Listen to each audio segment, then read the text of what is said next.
WhatsApp people, कैसे हैं आप सब? ठीक ठाक हैं? इट्स मी हमसेन और watching H T reacts. Welcome back to the channel. उम्मीद करता हूँ अच्छे होंगे, खैर खरीद से होंगे, इन्जॉय कर रहे होंगे।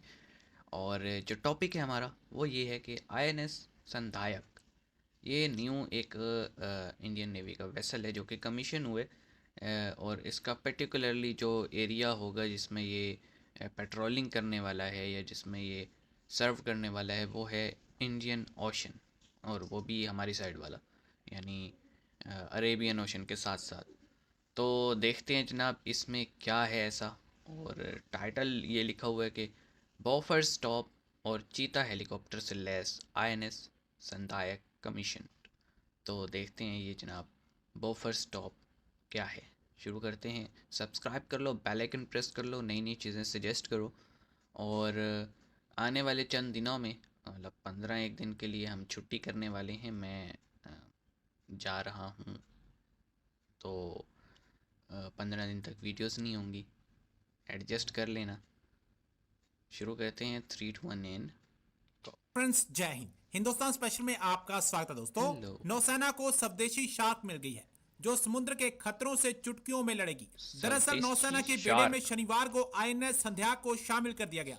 ये एक ऐसा जंगी जहाज है जो समुद्र के खतरों में लड़ने से माहिर है। इस पर बोफोर्स तोप लगी है। ये चेतक हेलीकॉप्टर अच्छा, से टॉप लैस है। है। ये मैं वार्षिक टॉप पानी समझ में रहा था। दौड़ेगा तो दुश्मन की सांसें रुक जाएंगी। इस दौरान रक्षा मंत्री राजनाथ सिंह ने INS संध्या के कमीशन समारोह में कहा कि भारत नौसेना के लिए आज का दिन एक ऐतिहासिक दिन है। INS संध्या सही। का हमारी नौसेना में शामिल होना निश्चित रूप से हमारी नौसेना की इस पूरे क्षेत्र में शांति व सुरक्षा को बनाए रखने में सहायता करेगा। बहुत हेल्प उन्होंने होगी। भारतीय नौसेना को बधाई दी है।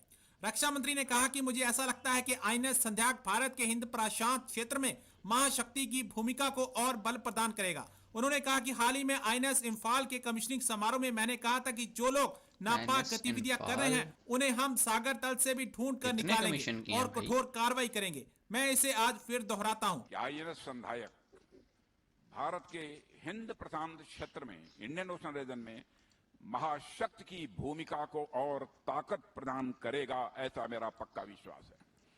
बीते दिनों आप जानते हैं कि किस प्रकार से समुद्री लुटेरों ने अरब सागर में बहुत हमारे हल्ला कोस्ट से मचा रखा लगभग था। 2000 किलोमीटर दूर यमवी लीला नॉर्फॉक नामक एक जहाज को हाईजैक करने का प्रयास किया, लेकिन भारतीय नौसेना ने अपनी उनको सूझबूझ प्रोटेक्ट किया। व साहस का परिचय देते हुए उस जहाज को लुटेरों के चंगुल से सुरक्षित बाहर निकालने में कामयाबी हासिल की है।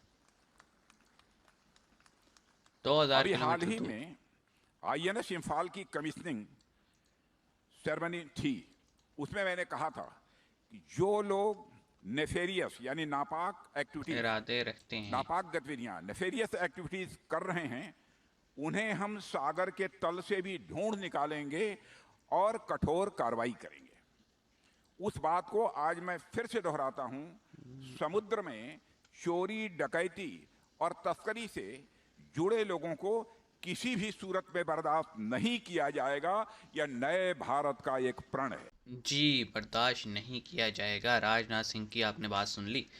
सीन ऐसे है, आपको याद होगा कि जब इसराइल के साथ पंगा ज़्यादा हुआ ना, तो यमनी हौसियों ने हमले शुरू कर दिए वहाँ से गुजरने वाले ट्रांसपोर्टेशन और कमर्शियल और इकोनॉमिकल वेसल्स पे या ऑयल टैंकर्स पे। अब अगर कोई पूछे तो एक लॉजिकल पॉइंट ऑफ व्यू तो ये है कि भाई वो तमाम कंट्रीज़ जो कि इसराइल की सपोर्ट में खड़े हैं वो उनको नुकसान पहुंचाने के लिए कर रहे हैं, लेकिन इसमें प्राइवेट बिजनेसमैन भी बहुत होते हैं, तो उनको हर्ट करना मेरा ख्याल है ये हौसेस का बड़ा ही अजीब सा कदम था। मतलब वो होता है ना कि जिससे लड़ाई है डायरेक्टली उससे नहीं लड़ सकते, तो उसके किसी दूर के रिश्तेदार को पकड़ लेना, ये मुफ्त में तंग करने वाली बात है। तो ये अब INS संधायक जो है, ये ज़ाहिर सी बात है इंडियन ओशन में मज़ीद स्ट्रेंथन करेगा इंडियन नेवी को। इन्फाल की भी बात हो रही थी, उसकी कमीशनिंग हमने नहीं देखी, देखनी चाहिए थी। और इसके अलावा उन्होंने जिक्र भी किया जिस तरह से जो है ना उन्होंने प्रोटेक्ट किया है बीते दिनों में 2000 किलोमीटर दूर, मतलब अरेबियन ओशन में जो है ना रेस्क्यू ऑपरेशंस। तो ये एक आप कह लें कि इंडियन ओशन में बढ़ती हुई जो एक डोमिनेंस है इंडिया की, वो दिखाता है। क्योंकि चाइनीज़ वेसल भी हर वक्त मौजूद रहते हैं इंडियन ओशन में, पाकिस्तानी भी अपने अरेबियन ओशन के आसपास ही रहते हैं। तो उसके बावजूद इंडिया का इतने लार्ज स्केल लेवल पे ऑपरेशंस करना ये दिखाता है कि उनकी नेवी कितनी ज़्यादा एक्टिव है इस रीजन में। तो आप क्या कहेंगे इस पे कमेंट सेक्शन में बताइएगा। और जाते जाते मैं फिर भी आपसे पहले ही बता रहा हूँ कि मतलब 15 डेज़ तक छुट्टी करने वाले हैं हम यूट्यूब से। वो आपको पता लग जाएगा मैं कहाँ जा रहा हूँ, किसके साथ जा रहा हूँ, लेकिन मैंने कब बता देना चाहिए। तो मिलते हैं, अपना ख्याल रखिएगा। सी यू गाइस।